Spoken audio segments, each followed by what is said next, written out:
Hello everybody, welcome to the Bernoulli IMS One World Symposium 2020.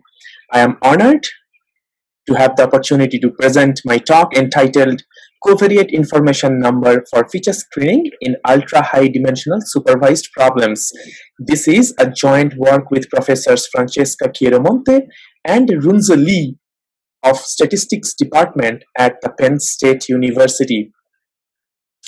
In this setup, we have one response variable, we consider univariate, y.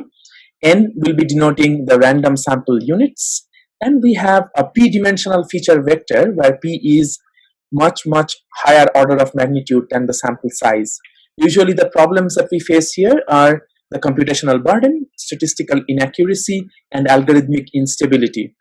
In these situations, instead of going to find the needles in a haystack, we rather find the right haystack first through a method or branch of methods called feature screening in statistics literature.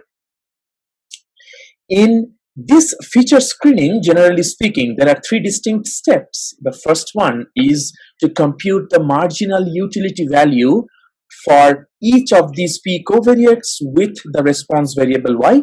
Then we rank the features based on the magnitude of the marginal utility, and finally we screen the top d features for subsequent analysis. What is covariate information screening? Or in this setup, we have a p-dimensional feature vector. P is ultra-high dimensional compared to n, y is the response variable, n is the sample size. Fj will indicate the marginal density of feature xj, and A will denote the active set, which consists of those features which contribute to the conditional distribution f of y given all the x's. Now the novelty of this method is in the formulation of marginal utility, where we take this f of y given xj, conditional distribution of y given the feature xj, and we treat the xj as the observed parameter, and the Fisher information in observed xj is given just like the classical Fisher information given here, ij. Now if we take average value of this ij across the density of fj, then we get the marginal utility for our screening method denoted by omega j. By definition, as you can see, it's greater than or equal to 0. For practical implementation, we indicate or we define two other terms denoted by the density information. One is the marginal density information jxj, and the one is inverse conditional distribution of xj given y equals to small y, defined as here. Then if we take a mean of that xj given y equals to small y, we get xj of xj given capital Y. Now one can show that we can write omega j for our screening method as a difference between these two quantities, j of xj given capital Y and j of xj for all j from 1 to p.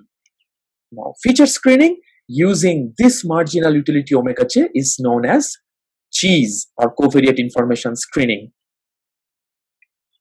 Implementation of cheese. We have n random sample units from the joint density of y and x. For each of these j 1 to p, we compute these two density informations, j of xj and j of xj given big Y. Then we take a difference of these two estimates, and note that for j of xj given y, we introduce a notion called slicing as used in the sufficient dimension reduction, and for computing j of xj and j of xj given y, we use kernel density estimation in using the Gaussian kernel and a rule of thumb bandwidth. We have also tried different number of slices in the slicing procedure. After computing omega j hat, we normalize each omega j's relative to jxj and get omega j hat star.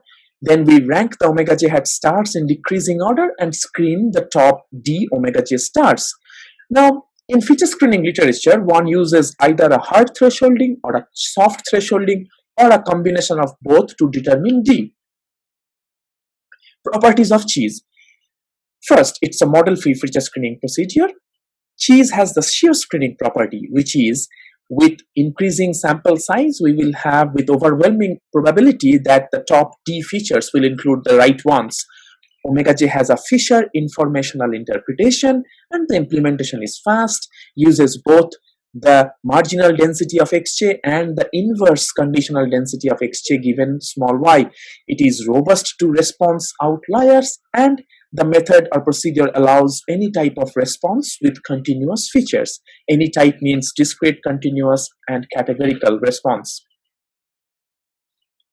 Now I will show one simulation study where y, the response variable, is comprised of three x's, x1, x2, and x5. As we see, it's a mix of linear and nonlinear contribution of x's. I will show the effect of two sample sizes, 200 and 600, and the p here is 2000. I studied three different signal to noise ratios, 0.8, 5, and 20. Evidently, the active set A here is x1, x2, and x5, comprising of x1, x2, x5. R will be the minimum number of ranked features to include the active xj's. So in this case, if we show the R values, the closer it is to 3, which is the number of active variables, the better the method's performance is. I have studied two different covariance structure. One is independent, where all the variables or all the features are drawn from independent normal or standard normal, and the dependent variable x, where the covariance structure is compound symmetric. Now, signal to noise ratio is defined here as given in the slide, and I have compared the performance of our method with 4 other methods as given here.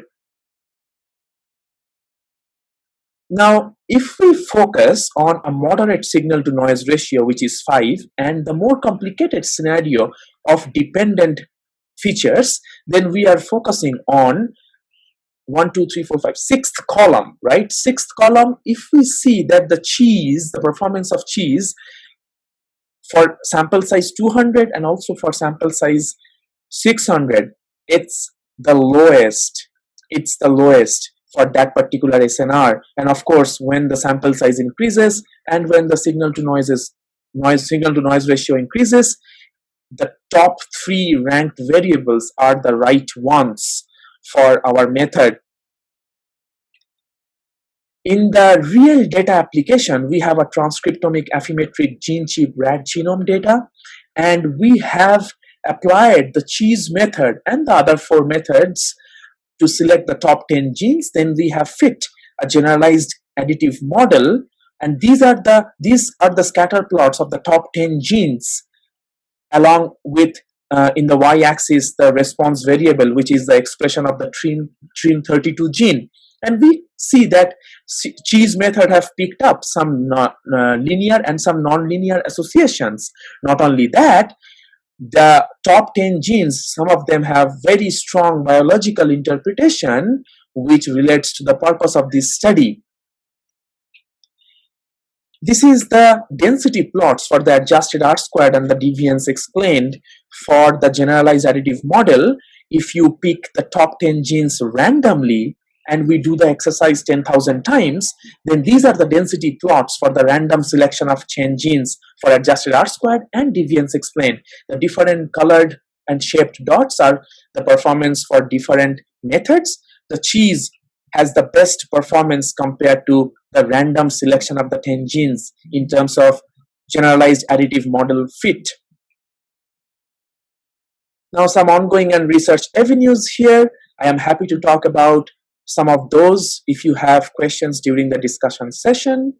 One prime important thing in our agenda is to develop a graphical diagnostic to determine the D, how many to select in the feature screening step.